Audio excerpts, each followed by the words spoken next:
नमस्कार, आप देख रहे हैं आवाज इंडिया। मैं हूं सीमा और हम लेकर आए हैं बॉली आवाज जंक्शन। इंटरनेट की दुनिया की वो बड़ी खबरें जो आज बॉलीवुड, म्यूजिक, ओटीटी और ग्लैमर जगत में सबसे ज्यादा सुर्खियों में हैं।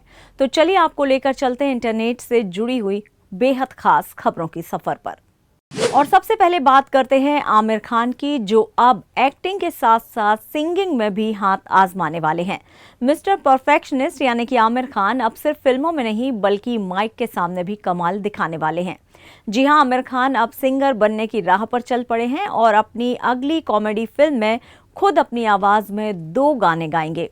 आमिर ने खुद एक इंटरव्यू में बताया है कि वो इस फिल्म के लिए काफी समय से वोकल ट्रेनिंग भी ले रहे हैं और ये ट्रेनिंग कोई मामूली नहीं है बल्कि फोक सिंगर सुचेता भट्टाचार्य जी से मिल रही है।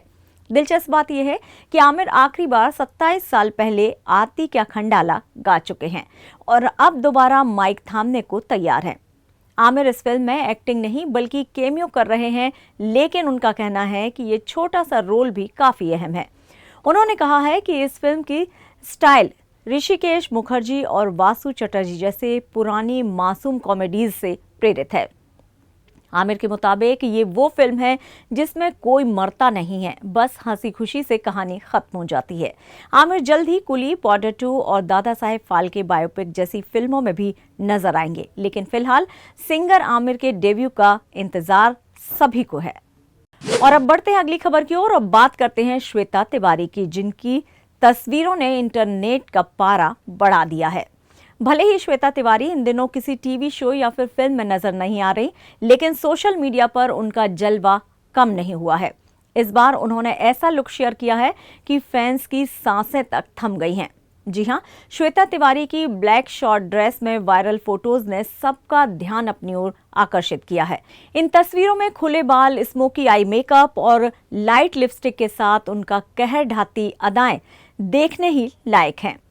फोटोग्राफर अमित खन्ना द्वारा शेयर की गई इन फोटोज में श्वेता ने ड्रेस की स्ट्रेप्स को उतारकर पोज दिए हैं। उनकी निगाहें सीधे दिल पर वार कर रही हैं।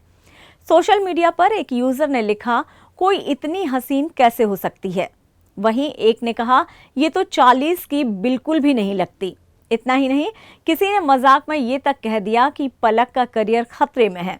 श्वेता तिवारी ने गोल्डन ज्वेलरी और हेयर बन स्टाइल के साथ ऐसा लुक कैरी किया जिसे देखकर लग रहा है मानो वो इंस्टाग्राम की क्वीन है। एक बार फिर श्वेता ने साबित कर दिया है कि उम्र बस एक नंबर होता है, लेकिन ग्लैमर हमेशा कायम रहता है। बात करते हैं अजय देवगन की, जिन्होंने दिलजीत के सरदार जी 3 विवाद पर चुप्पी तोड़ी है। अजय देवगन इन दिनों अपनी फिल्म सन ऑफ सरदार 2 को लेकर काफी चर्चा में है, लेकिन हाल ही में जब उनसे ट्रेलर लॉन्च इवेंट के दौरान दिलजीत दोसांझ की फिल्म सरदार जी 3 के विवाद पर सवाल किया गया तो उन्होंने बेहद संतुलित जवाब दिया। गौरतलब है कि सरदार जी 3 में पाकिस्तानी एक्ट्रेस हानिया आमिर की मौजूदगी पर विवाद खड़ा हुआ है। कश्मीर के आतंकी हमले के बाद दिलजीत का ये उनके साथ काम करना कई लोगों को नागवार गुजर रहा है। SWICE ने तो दिलजीत पर बैन लगाने की मांग तक कर डाली थी। जब इस बारे में अजय देवगन से पूछा गया तो उन्होंने कहा कि वो किसी के पक्ष या विपक्ष में नहीं है, लेकिन बात करके मामले को सुलझाना बेहतर होगा। उन्होंने साफ कहा कि जब नजरिया अलग अलग होता है तो समाधान बैठकर ही निकाला जा सकता है। ना कोई पूरी तरह सही होता है और ना ही कोई पूरी तरह गलत होता है। दिलजीत को फिल्म बॉर्डर 2 से बाहर निकालने की भी मांग की गई थी, लेकिन अब वो फिर इस फिल्म का हिस्सा हैं। फिलहाल सन ऑफ सरदार 2 के साथ साथ इस बयान से भी अजय देवगन चर्चा में हैं।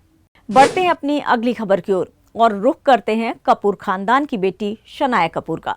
शनाया कपूर की डेब्यू फिल्म आंखों की गुस्ताखियां बॉक्स ऑफिस पर ढेर हो गई है। कपूर खानदान की लाडली शनाया कपूर ने फिल्म आंखों की गुस्ताखियां से बॉलीवुड में एंट्री मारी है, लेकिन अफसोस फिल्म की शुरुआत इतनी कमजोर रही कि पहले ही हफ्ते में इसके बॉक्स ऑफिस पर कलेक्शन ने सबको हैरान कर दिया है।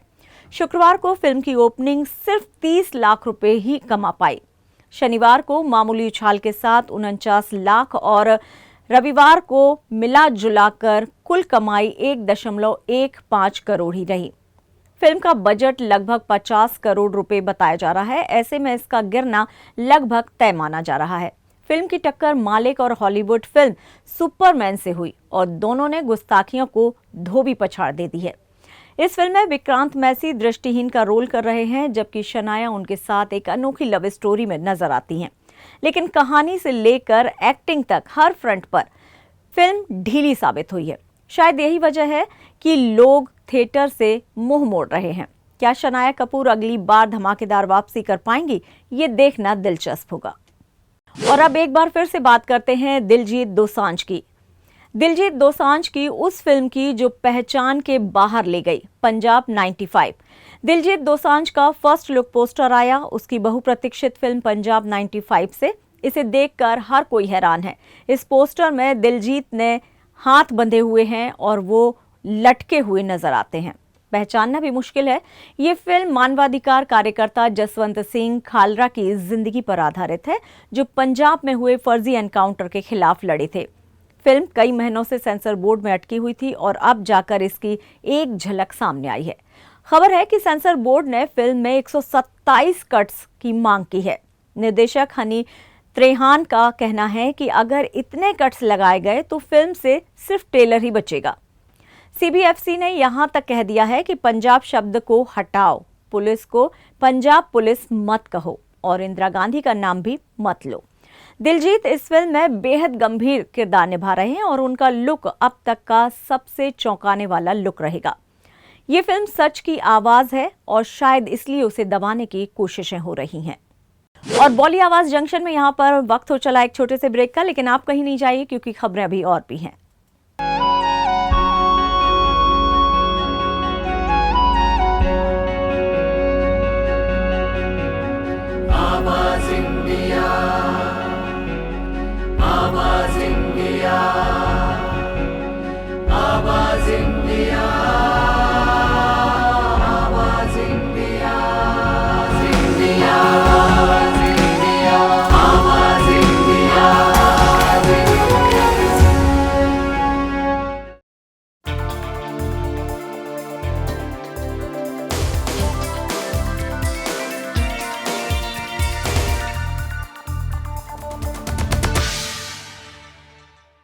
ब्रेक के बाद एक बार फिर से आप सभी का स्वागत है बॉली आवाज जंक्शन में। बढ़ते हैं अगली खबर की ओर। बात करते हैं सुलझे हुए फिल्म अभिनेता आर माधवन की, जिन्होंने भाषा विवाद पर अपनी बेबाक राय रखी है। आर माधवन इन दिनों अपनी फिल्म आप जैसा कोई से सुर्खियों में है, लेकिन इसके अलावा वो भाषा विवाद पर भी चर्चा में है। दरअसल जब उनसे हिंदी मराठी भाषा को लेकर चल रही बहस पर सवाल किया गया तो उन्होंने बड़ी ही सहजता के साथ जवाब दिया। माधवन ने कहा कि उन्हें कभी भी भाषा की वजह से कोई दिक्कत नहीं हुई है। वो तमिल जानते हैं, हिंदी बोलते हैं, मराठी भी सीखी है। उन्होंने कोल्हापुर में पढ़ाई की है और देश के अलग अलग हिस्सों में काम किया है। उन्होंने साफ कहा कि मैं भाषा जानूं या ना जानूं, लेकिन कभी भी मेरे लिए ये रुकावट नहीं बनी है। भाषा के नाम पर जो भेदभाव और मतभेद की बात की जाती है, माधवन उसे बहुत सहजता से नकारते हैं। उनका मानना है कि भारत जैसे देश में भाषा विविधता ही हमारी सबसे बड़ी ताकत है। उनका ये नजरिया वाकई सराहनीय है। जब तमिल स्टार हिंदी फिल्म में काम करता है और हिंदी दर्शक मराठी कहानी पसंद करते हैं, तब जाकर भारतीय सिनेमा वाकई भारतीय बनता है। और अब बात जेनेलिया देशमुख की, जो 10 साल बाद स्क्रीन पर लौटकर लोगों का दिल जीत रही हैं। कभी अपने चुलबुले किरदारों के लिए जानी जाने वाली जेनेलिया देशमुख ने हाल ही में सितारे ज़मीं पर से धमाकेदार वापसी की है, लेकिन इस वापसी से पहले उनके मन में कई सवाल थे। जेनेलिया ने खुद इंटरव्यू में बताया कि उन्हें लगता था कि लोग उन्हें भूल चुके हैं। 10 साल के गैप के बाद वापसी को लेकर वो डरी हुई थी, लेकिन जब उन्हें दर्शकों का प्यार मिला तो उनका सारा भ्रम टूट गया। जेनेलिया ने बताया कि आमिर खान ने उन्हें खुद कास्ट करना चाहा और उनके पति रितेश देशमुख से पूछा कि क्या वो काम कर रही हैं। जेनेलिया को फिल्म के लिए ऑडिशन देना पड़ा और उन्होंने वो दिया भी खुशी खुशी। उन्होंने कहा कि ऑडिशन देने में क्या परहेज है। उनकी ये सोच बहुत अच्छी थी। इतने सालों बाद भी जेनेलिया को ऑडिशन देना पड़ा, लेकिन उन्होंने उसे एक अवसर के रूप में देखा और यहीं से उनकी दूसरी पारी की एक बार फिर से शुरुआत हो गई। और अब बात करते हैं जॉन अब्राहम की। जॉन अब्राहम की फिल्म तेहरान की, जो 2.5 साल की देरी के बाद अब OTT पर रिलीज होने जा रही है। जॉन अब्राहम की स्पाई थ्रिलर फिल्म तेहरान अब थिएटर्स को बाय बाय कह चुकी है। फिल्म अब सीधे OTT पर स्ट्रीम होगी और वो भी 15 अगस्त को स्वतंत्रता दिवस पर। फिल्म की अनाउंसमेंट साल 2022 में हुई थी और इसे 26 जनवरी 2023 को रिलीज होना था। फिर रिलीज डेट 26 अप्रैल हुई, लेकिन तब भी फिल्म नहीं आ पाई। अब आखिरकार मेकर्स ने तय किया है कि इसे डिजिटल प्लेटफॉर्म पर रिलीज किया जाएगा। रिपोर्ट्स के मुताबिक फिल्म की स्ट्रीमिंग डील लगभग तय है, हालांकि किस प्लेटफॉर्म पर आएगी ये ऑफिशियल नहीं है। तेहरान की स्टार कास्ट में जॉन के साथ हैं मानुषी छिल्लर और मधुरिमा तुले। फिल्म को डायरेक्ट किया है अरुण गोपालन ने और इसकी कहानी सच्ची घटनाओं से प्रेरित है। 90 मिनट की थ्रिलर, एक्शन, इमोशन और सस्पेंस इस फिल्म में सब कुछ है। ओटीटी पर इस स्वतंत्रता दिवस तेहरान का क्या धमाका होगा, ये देखने वाली बात होगी। अब जरा पकड़ लीजिए अपनी सीट की पेटी, क्योंकि बॉक्स ऑफिस पर आया है डायनासोरों का सुपर धमाका। हम बात कर रहे हैं जुरासिक वर्ल्ड रीबर्थ की, जिसने सिर्फ 9 दिन में दुनिया भर में 3300 करोड़ रुपए की कमाई कर डाली है। जी हां, 1500 करोड़ के बजट में बनी इस फिल्म ने कमाई के मामले में दोहरे शतक मार दिए हैं और ये आंकड़ा हर दिन और तेजी से बढ़ रहा है। भारत में भी ये फिल्म खूब दहाड़ लगा रही है। रिलीज के 9वें दिन में फिल्म ने 65 करोड़ रुपए से ज्यादा की कमाई कर ली है। इंडियन ग्रॉस की बात कर लें तो ये आंकड़ा 70 करोड़ पार कर गया है। अब बताइए, कौन कहता है कि डायनासोर का जमाना चला गया है? फिल्म में स्टारलेट योहानसन बनी है जोरा बेनेट, जो एक खतरनाक मिशन पर निकलती हैं। और मिशन क्या है? डायनासोर के जेनेटिक मटेरियल को ढूंढ निकालना। मतलब थ्रिल, सस्पेंस और वीएफएक्स का ऐसा ब्लेंड की आंखें हटाना मुश्किल हो जाए। डायरेक्टर गैरेट एडवर्ड्स ने इस बार वाकई में स्क्रीन पर जुरासिक मैजिक रच दिया है और जो लोग इस फ्रेंचाइजी के फैन हैं उनके लिए ये एक बड़ा एडवेंचर रोलर कोस्टर है जिसे मिस नहीं किया जा सकता। जुरासिक वर्ल्ड रीबर्थ इस फ्रेंचाइजी की 8वीं फिल्म है, लेकिन हर बार की तरह इस बार भी नए ट्विस्ट, नए डायनासोर और नई तबाही के साथ आई है। तो अगर आप भी अब तक थिएटर नहीं गए हैं तो सोच क्या रहे हैं? डायनासोर इंतजार कर रहा है। और अब बात उस खबर की जिस खबर ने हर किसी को अंदर से हिलाकर रख दिया है।